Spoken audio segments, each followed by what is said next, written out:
Welcome, this is Lacey and Patrick. This was our week 3 of our Country Two-Step series. Today we went over some turns. We went over some super basic turns, one from our promenade position where we're both facing the same direction, and one from where the lead was facing line of dance, right? So those were our 2 turns that we discussed today.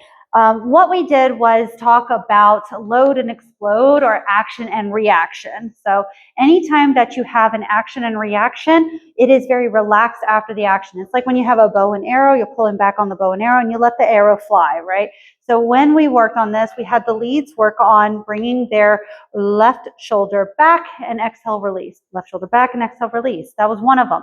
The other one was bringing it back and forward, or thinking both shoulder blades, thinking back and back. Remember last week we worked on those little quick grapevines that required the right to go back first to rebound, right? So this whole class series is going to focus a lot on our rib cage. You will feel thine abs.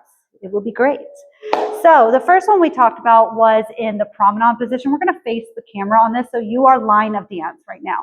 Right now in promenade position, we're walking straight forward. Normally we go quick, quick, slow, slow. Notice there's no kind of movement in the upper body. Our hip bones still face forward. We're not doing anything weird. Now we're going to add what's called a prep where the lead takes their shoulder blade back and forward, right? Their left shoulder blade back and forward, which causes the follow to do a prep motion of bringing their entire side of their body as much as possible over one foot. So what it looks like for the follow is this prep action of a ladder step, kind of like when you're walking like a ladder. So with the lead, on slow, slow, you're going to take your left shoulder blade back, and on the second slow, you're going to bring it a little bit forward. Depending on your mobility, depends on how big the motion will be. So we're go quick, quick, back and forward, right? So this is called a prep and a prep. We do both preps, one to make sure that your body is ready and that you're utilizing the correct muscle groups. You can exhale now. But we also want to just make sure that we're loading and exploding correctly in our bodies. On this one, we did what's called an inside turn. Inside turn means that the follower's wrist goes across their own body.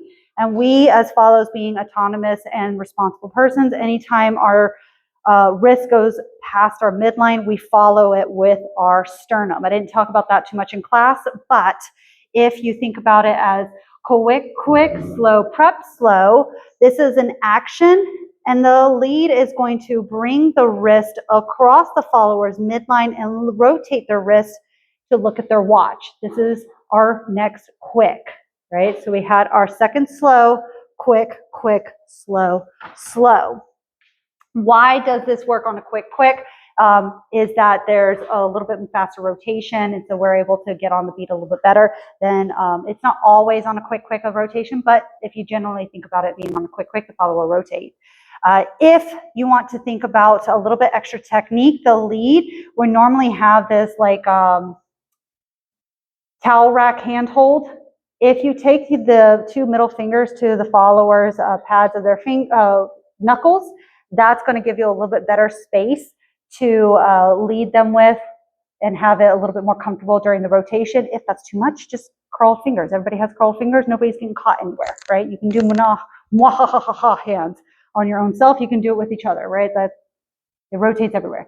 If you want a little extra technique, then you're going to use the 2 middle fingers, right? So this is what it looks like. You're going to go quick, quick, prep, open, prep. Bring it towards your nose and allow the follower to rotate themselves, right? That was our promenade turn going down line of dance. Then we're going to face this way. This is line of dance. Then we did our regular turn for an outside turn, which means that the follower's wrist is going to go outside their body. And this time we're loading and exploding our left shoulder blade. We're going quick, quick, slow, slow. On that slow, that is load, and then on the quick, quick is explode. Quick, quick, right? So we'll show it again. Ready, and quick, quick, slow, load, slow, quick, quick, slow, slow. And the follow, you can just go whenever it feels most comfortable. Again, that technique of bringing the 2 middle fingers.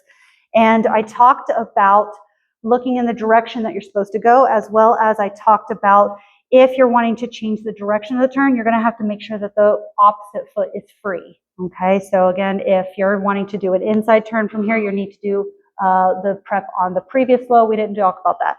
But that was pretty much everything, right? Yeah, the only other thing I would add is not to force the turn. You were suggesting that they go a certain area, not forcing it with your arm. Yeah, again, with that bow and arrow, once the arrow leaves, it ain't your problem. Yeah, cool, awesome. Y'all did amazing. Thank y'all.